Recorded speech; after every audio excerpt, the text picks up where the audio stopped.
The fluorescent lights buzzed overhead as First Lieutenant Malik Grant stepped through the sliding glass doors of the Terminal C checkpoint, his face as still and stoic as the white marble of Arlington. Dressed not in fatigues, but the crisp, ceremonial uniform of the Tomb Guard, he moved with the precision of a man who had carried the weight of silence and duty for years. But today, he wasn't guarding the unknown. He was escorting a known hero home, his childhood friend, Sergeant Devon Hall. If this story moved you, if it stirred something deeper than headlines and hashtags, don't let it end here. Subscribe now to receive more powerful, true-to-life stories that honor those who are too often overlooked. Stories that don't just entertain, but remind us who we are and who we should be. Because some voices deserve more than a moment. They deserve to be carried, remembered. The casket, flag-draped and sacred, waited in the hold of a Delta charter. Malik had promised Devon's mother he'd bring him home himself, not as a friend, as a sentinel, as a final act of honor. "Sir, I need you to step aside," came the voice of a TSA supervisor, nasal, impatient. Malik turned slowly, his gloved hands still at his sides. The airport was alive with its usual hum. Families, pilots, businessmen, tourists. But this moment froze in time. "Sir," the supervisor repeated, tapping her laminated badge with authority, "you can't go past security with that casket." "Not in uniform, not without proper clearance." Malik blinked once. "I have a DOD transfer order. I'm the military escort for a KIA soldier. He's in the cargo hold of Delta 452. The woman didn't even glance at the paper he extended. "Doesn't matter. You're not above TSA policy. Everyone follows the rules," whispers began in the line behind him. Phones came out. Someone chuckled nervously. A man in a Hawaiian shirt muttered, "He thinks he's special just 'cause he's dressed like a damn statue." Something in Malik's chest cracked. He had trained for silence under pressure, endured sleepless nights, walking the mat, memorized every letter of the Sentinel's creed, but never, not in war, not even at Arlington, had he felt such hollow rage. "Call your supervisor," Malik said tightly. "I am the supervisor," she snapped. The moment stretched. The shame clung to him like sweat beneath his collar, not for himself, for the man in the casket. For what this country forgot, the second it felt slightly inconvenienced. Behind him a voice rang out. "Let him through!" Malik turned. A young woman, maybe late 20s, stepped forward. Tears streaked down her cheeks. "That's my brother, in that casket." The crowd gasped. The TSA agent hesitated, and then she doubled down. "I'm sorry. That changes nothing. Protocol is protocol." Malik's hands curled into fists inside his white gloves, but he said nothing. He simply turned, stepped away, and pulled out his phone. "I'm calling General Marlowe," he said, loud enough for everyone to hear. The agent scoffed. "General who?" Malik's eyes locked with hers. "You'll find out." He turned his back on the checkpoint, on the crowd, on the shame, and pressed the call button. It rang once, then a voice answered, cold, clipped, and powerful. "Lieutenant Grant, you're not supposed to be calling me unless it's an emergency." Malik stared into the terminal lights, his jaw clenched. "It is, sir." The airport air hung thick with tension, like the quiet before a storm. Malik kept his phone to his ear, the world blurring around him. Gate announcements, the rolling of suitcases, even the frustrated breath of the TSA agent. They all faded beneath the voice on the line. "Talk to me, Lieutenant," General Marlowe demanded. His tone wasn't angry. It was worse. Calm, precise, surgical.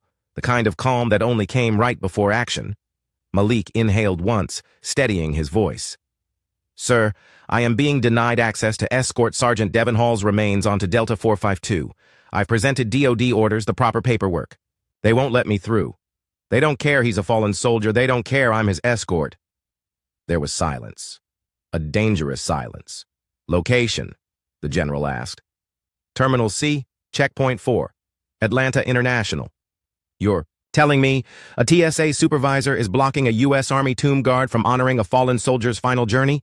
"Yes, sir." "Stay on the line. Do not move." The line went dead. Malik exhaled slowly and turned to face the woman who had stopped him. Help is coming, he said, but there was no bravado in his voice. Just weariness, a kind of spiritual bruising. The young woman, the sister, moved closer, trembling. "I'm so sorry," she whispered. "This is my fault. I should have done something sooner. I didn't think they'd—" "It's not your fault," Malik said gently. "You brought him home. I'm just here to finish what he started." The TSA agent crossed her arms. "You can make all the calls you want. This isn't the military. This is federal aviation law." Behind her, a second TSA worker leaned in and whispered something.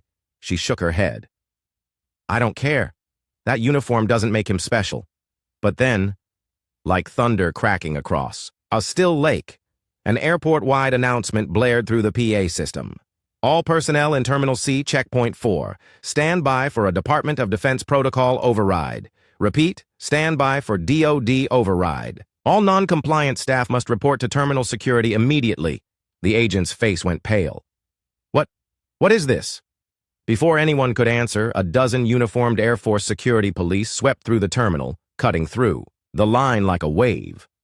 Behind them strode a sharply dressed woman in a civilian suit, earpiece tucked into her hair. She flashed a federal badge. "Who is the acting TSA supervisor at this checkpoint?" The agent raised a shaking hand. "You're relieved of duty pending investigation," the woman said flatly. "You are to wait outside, now." "But I was just following, now." The agent was escorted away. The crowd was silent. Not a phone clicked, not a child stirred. For one solemn moment, the terminal belonged not to the living, but to the dead. The federal officer turned to Malik and offered a crisp nod. "Lieutenant Grant, I apologize for the delay. You and Sergeant Hall are cleared aboard." Malik's jaw flexed. "Thank you." He stepped forward. The crowd parted. As he walked through the checkpoint, the sister followed behind, whispering her brother's name like a prayer.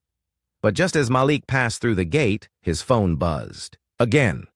It was a message from General Marlowe. "Make sure someone records what happens next. The chairman of the Joint Chiefs wants the footage." Malik looked up at the crowd. Many still watched, unsure if they'd just witnessed justice or something more dangerous. He didn't care. He turned toward the tarmac. The next battle was about to begin. The tarmac wind pushed against Malik's frame as he stepped onto the jet bridge, the ceremonial sword at his side gleaming under the noon sun. Each step toward the cargo hold felt heavier than the last, not because of fatigue, but because he carried something no soldier ever trains for: the memory of a brother in arms, silenced before his prime, and the echo of a nation's indifference. The flag-draped casket waited near the loading ramp, cradled by two airline workers who now stood rigid, visibly shaken by the scene that had unfolded inside. Malik's boots clicked against the steel platform as he approached. Every movement was ritual, deliberate, silent. The young woman, Devon's sister Kiara, walked behind him, her arms folded tightly against her chest. She hadn't spoken since they left the terminal, not a single word, but tears streamed freely, staining her blouse. Malik heard each drop hit the ground in his mind like gunfire. "I promised I'd walk him home," Malik murmured, almost to himself. One of the ground crew cleared his throat nervously. "Sir, we didn't know. About him. About you." "You shouldn't have to know," Malik said quietly. "You just show respect." The workers lowered their heads. Malik stepped forward, placing a gloved hand atop the casket. For a brief second, the steel beneath his palm wasn't cold. It was pulsing, like it remembered the heartbeat of the man inside. Images flashed behind Malik's eyes. Devon, laughing under the bleachers in high school.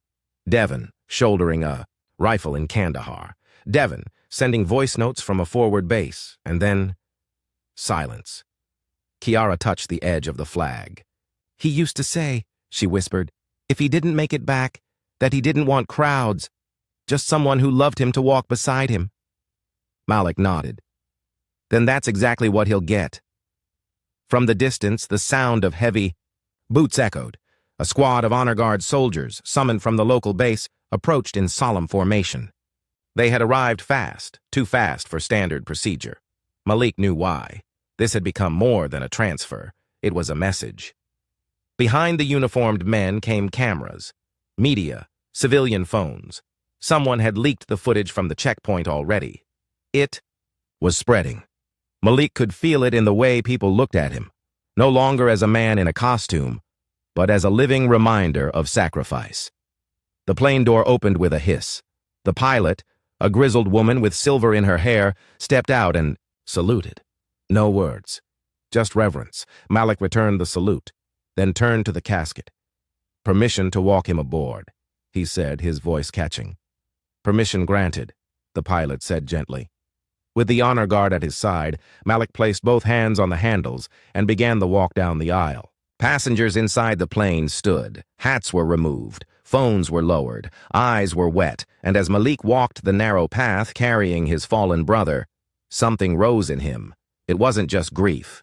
It was fury that Devin had to die for this nation, that Malik had to fight to be heard, that someone thought protocol mattered more than dignity. And in that fury, something else was born. Resolve. As he set the casket into place, Malik leaned in and whispered something no one else could hear. "You're going home, brother, but I'm not done yet." He turned, face like stone, and walked back down the aisle as the pilot's voice came over the PA system. "Ladies and gentlemen, we are honored to carry a hero home today. Please remain standing as we depart." Outside, the federal officer met him again. "Lieutenant," she said quietly, "General Marlowe's asked if you'll give a statement when you land. He wants the country to hear what happened." Malik looked down at his gloves, then at Kiara, then back at the sky. "I'll speak," he said, "but not for me." By the time Malik stepped off the plane in D.C., the storm had already begun. The clip from the checkpoint, him standing stiff in his Tomb Guard uniform, being denied access to honor a fallen soldier, had exploded across every major news network. The footage had gone viral, not just because of the disrespect, not just because of the outrage, because of the silence in his face, the grief in his stillness. And now, as Malik stepped onto the tarmac at Joint Base Andrews, escorted by a quiet honor guard and Devin's grieving sister, the crowd of reporters waited just outside the security cordon like jackals in tailored suits. He didn't look at them. He looked straight ahead, to the podium, to the man waiting behind it, General Marlowe, full 4 stars, chest stacked with ribbons, flanked by senior officials in dark suits. Malik didn't salute. Not yet. The general approached and extended his hand. Malik took it. "You didn't just honor your brother, Lieutenant," Marlowe said under his breath. "You honored every one of them. Every soldier who ever came home to a nation that sometimes forgets too quickly." Malik nodded once. His jaw was tight, but there was fire in his eyes now. "I didn't plan to speak, sir, not publicly. But now you must." A microphone waited at the podium. Kiara, standing just behind Malik, squeezed his arm gently. "Say it for him," she whispered. "For Devin."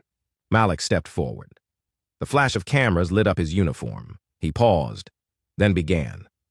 "I am First Lieutenant Malik Grant of the United States Army. I have served in silence. I have stood watch over the tomb of the unknown soldier in all weather, at all hours, because I believe in honor, pure and unshakable. But what happened at that airport, what happened to my friend, Sergeant Devin Hall, was not honorable. It was humiliating, not for me, but for him. You see," Devin volunteered, "he didn't have to. He was brilliant. Could have gone to law school, med school. Hell, he once built a drone in our garage from scrap parts. But he chose the Army, chose to protect a country that didn't always protect him. And when I tried to walk him home, that same country told me I wasn't important enough, that he wasn't important enough. They told me to step aside. Well, I won't." The silence that followed was deeper than applause. You could feel America holding its breath. Malik looked out across the press pool. "We talk a lot about freedom, about sacrifice. But how quickly we forget that the burden of sacrifice doesn't end when the war is over. It continues in moments like those, when dignity is denied by a badge, by a rule, by indifference." He stepped away from the mic. The general looked stunned. The cameras captured every flicker of emotion crossing his face, shame, pride, reflection. But it wasn't over, because Malik's phone buzzed again. A text from someone unexpected, white, House would like to meet. President saw the footage. They're calling it the Tomb Guard moment. Prepare for national spotlight. He stared at the screen, barely blinking. The soldier who had trained to be invisible had just become the symbol of everything the country claimed to value, but often forgot to show. Beside him, Kiara whispered, "You're about to change everything." But Malik didn't feel like a hero, not yet. He only felt the weight of millions watching and the burden of telling the truth. The car that picked him up wasn't military. It was black, long, discreet, the kind of vehicle that moved through D.C. like a shadow. Malik sat stiff in the back seat, still wearing his Tomb Guard uniform. He hadn't changed. He refused to. If he was going to walk into the heart of political power, he would walk in as a soldier, not a spokesperson. The aide in the front seat, a young woman with a Bluetooth headset and tired eyes, spoke quickly but respectfully. "Lieutenant Grant, you'll be meeting with the Deputy Chief of Staff and the Press Secretary. There's talk of a press conference and a potential presidential statement recognizing Sergeant Hall." Malik said nothing. She looked at him in the rearview mirror. "Sir, are you all right?" He met her eyes. "Is this about Devon or damage control?" She hesitated. "Sir, I think it's about both." He turned his gaze back to the window, watching as the Capitol dome came into view. "Then I'll make sure they understand which one comes first." The West Wing was colder than he expected, not in temperature, in spirit. Polished floors, neutral tones, soft voices, a place where decisions were made with the calmness of kings and the cruelty of time. Inside the Roosevelt room, Malik was ushered to a chair. Across from him sat Judith Harmon, the White House Deputy Chief of Staff. She was sharp, middle-aged, and had the kind of smile that made people agree to things they'd regret later. "Lieutenant Grant," she said, extending her hand, "thank you for your service. And thank you for your poise during the incident." Malik took her hand, firmly. "I wasn't being poised," he said. "I was being patient." Judith blinked. "Of course. Still, your speech at Andrews," it resonated. "The president was moved. We'd like to work with you on a national initiative, possibly something symbolic. A day of honor for post-9/11 veterans." Malik leaned forward. "No." She blinked again. "I'm sorry?" No symbols. No PR. Not until policies change. He pulled a folded paper from his pocket and slid it across the table. It was worn. From being opened and closed, his own handwriting scrawled neatly in military block print. Judith opened it, scanned it. "National Protocol for Military Escorts. TSA Training on Handling KIA Transport. Reinstatement of automatic security clearance for active ceremonial escorts. Mandated public honor ceremony for domestic transfers of fallen soldiers." "This is what I want," Malik said quietly. "Not a holiday. Not a hashtag. Dignity. In writing." Judith looked at the list, then back at him. "You're serious. I carry the memory of men who died for this country. You think I'd come here for a handshake?" There was a long silence. Then, slowly, Judith nodded. "We'll draft a statement. It'll take time to push it through, but you have allies now." Malik rose. "I'm not here to make allies. I'm here to finish what Devon started." He turned to leave. But as he reached the door, Judith called out softly, "Lieutenant, the president asked for you personally. He wants to meet. Tonight." Malik didn't turn around. "I'll see him," he said, and walked out. Back in the car, Malik opened his phone. Hundreds of messages. Thousands, from veterans, from families, from strangers who'd watched him carry a casket with tears in their eyes. One stood out. From a name he hadn't heard in years, Sergeant Rachel Alvarez, former 3rd Battalion, 75th Ranger Regiment. "They tried to bury us in silence. You made them. Listen, I'm with you now. We all are." Malik stared at the screen. Something was shifting, not just a moment, a movement.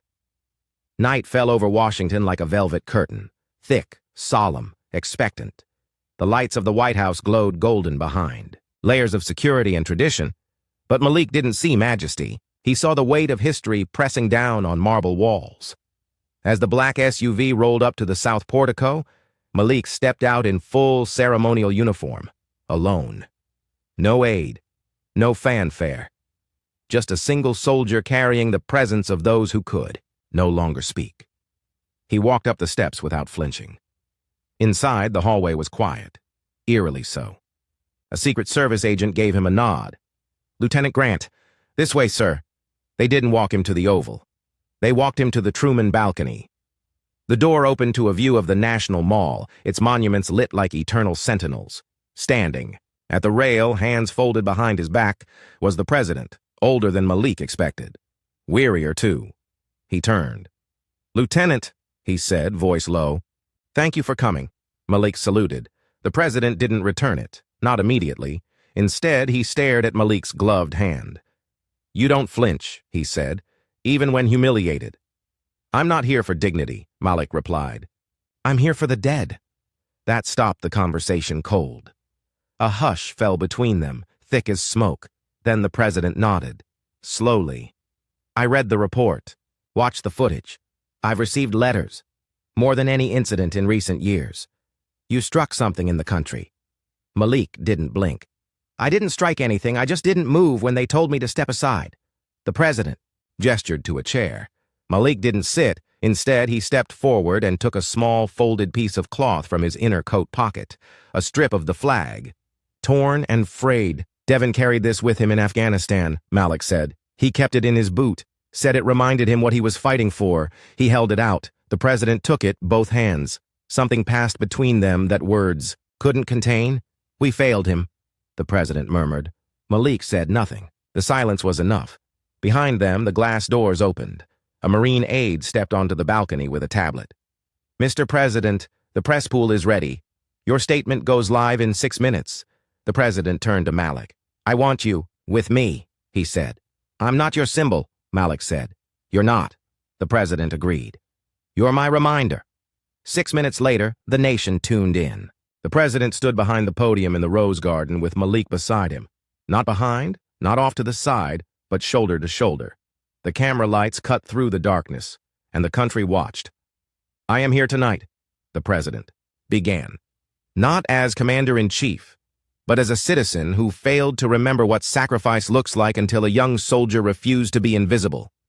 He told the story of Malik, of Devin, of the TSA incident. Not with spin, but with confession. He laid out Malik's proposed reforms, and then he paused. Beside him, Malik could feel it. The weight of every forgotten casket, of every mother who waited on a runway, of every soldier who stood silent while the nation scrolled past. The president turned to him. "And tonight, I ask Lieutenant Grant to say a few words." Malik stepped to the mic. This time, he didn't tremble. He didn't read notes. He simply spoke. "I don't want praise," he said. "I want a country that doesn't forget it's dead the moment the coffin is closed." As the broadcast ended, the internet caught fire. Not with anger, with unity. Veterans posted under one hashtag: "Walk them home." Outside the gates of the White House, a crowd had gathered. Hundreds, maybe thousands, stood silently, holding candles and flags, some in uniform, some barefoot, some holding photos. Ghosts had come to be seen, and for once, the gates did not divide. Malik stepped outside, walked straight to the fence. He didn't speak. He saluted, and the entire crowd saluted back. The morning after the Rose Garden speech, Washington, D.C. didn't wake up. It rose. From Arlington to Anacostia, from schoolyards to small-town VFW halls across the country, people moved like something sacred had stirred in the national bloodstream. Veterans in dress blues stood outside coffee shops. Kids tied black ribbons around flagpoles. And everywhere, one phrase began to echo louder than politics, louder than pundits. "Walk them home." By noon, a march had formed. Not planned, not sanctioned. It simply happened. They came to the Capitol first, then to the reflecting pool. By dusk, the crowd was over 50,000 strong. No speakers, no chants, just footsteps, uniforms, and flags. Some carried boots. Some carried folded triangles of cloth. Others held signs with names and dates. Malik stood on the steps of the Lincoln Memorial, not at the podium, at the edge. He wasn't the leader of a movement. He was its mirror. Behind him stood a small group: Kiara, General Marlowe, and Sergeant Rachel Alvarez, the ranger who'd messaged him. She stood tall, her leg brace gleaming in the setting sun. "They're not here for a parade," Malek said quietly. "No," Alvarez replied. "They're here because for the first time, they don't feel invisible." Malek looked down the steps. Then something strange happened. The people parted, a path opened, like an artery through the crowd, and through it came a group of TSA officers in uniform, led by a man with tear-streaked cheeks and trembling hands. Malek recognized him instantly, the checkpoint supervisor, the one who had stopped him. He walked slowly, stopping just before the first step. Then, without a word, he knelt, pulled something from his coat pocket. A ribbon, torn, blue. "I didn't know," the man said, voice barely audible. "But I should have. I should have treated him like someone's son, someone's soldier. I failed." He didn't rise.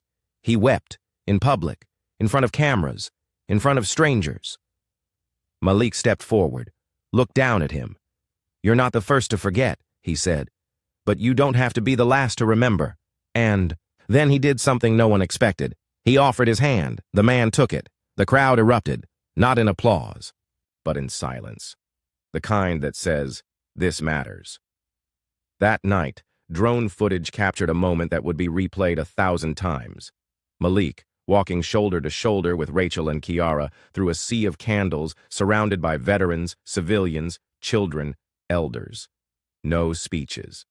No military band, just one voice over a loudspeaker, a child's voice, reading names, one by one. Later, Malik sat alone on the steps, his dress shoes scuffed, his gloves tucked in his lap. Kiara sat beside him. "They're calling it the parade. No one expected," she said softly. "Networks are saying it's the most unified thing America's done in decades." Malek didn't smile. He just stared out at the lights stretching across the National Mall. "I don't want unity," he whispered. "I want remembrance." "You got both," Kiara said. "And you're not done." Malek turned to her. "What's left?" She handed him an envelope, a formal letter, stamped with the seal of the Department of Defense. "You are hereby invited to speak at the National Veterans Remembrance Summit as the opening keynote. We believe it's time the country heard not from its generals, but from its guardians." Malek looked up from the letter, eyes brimming but firm. He nodded once. "I'll go," he said, "but not as a soldier." "Then as what?" Malek rose, staring into the wind. As the voice of everyone we forgot to carry. They gathered in silence, but the silence wasn't empty. It was sacred. The National Veterans Remembrance Summit had never seen anything like this. Not this many civilians. Not this many uniforms from every branch, old and new. Not this many empty chairs draped in flags, each one holding a name. When Malik stepped onto the stage, he wore no medals, no ceremonial belt, no gloves, just a simple black suit and a single gold pin, Devon's. He stood behind the podium as the cameras rolled. Not to deliver a speech, to hold a vigil. "Before I say anything," he began, his voice steady but grave, "I'd like to ask that we take 1 minute, not for applause, not for honor, but for presence, for every fallen soldier whose name was only ever whispered." The room stood, the lights dimmed, and in that heavy hush, America listened not to a man, but to memory itself. When the lights returned, Malik's eyes were glassy, but his voice remained firm.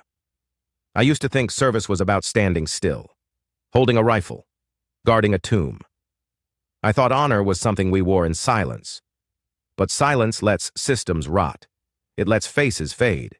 It lets people die twice, once in war and again. When we forget them," he paused, looked out across the crowd.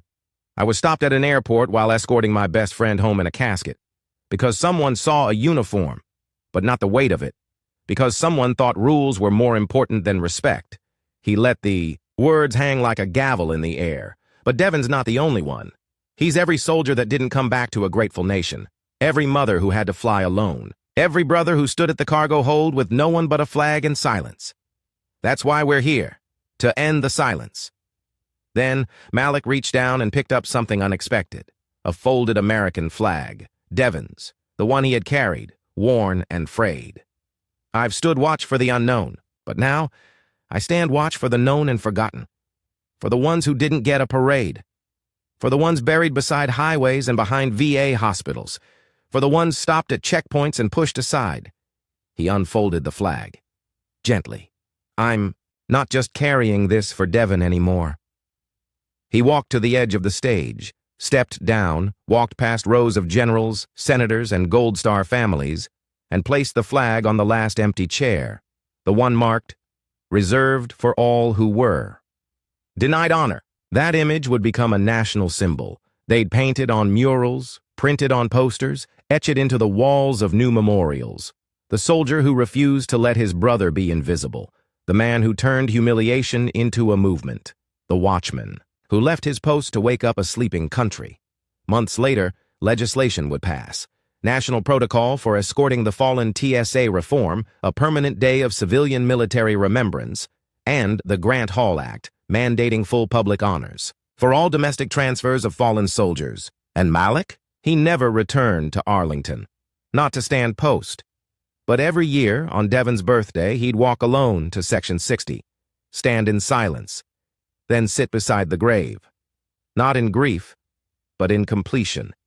He didn't have to say anything, because now the country remembered, and somewhere in that wind that rustled the flags, you could almost hear it. "You walked me home, brother."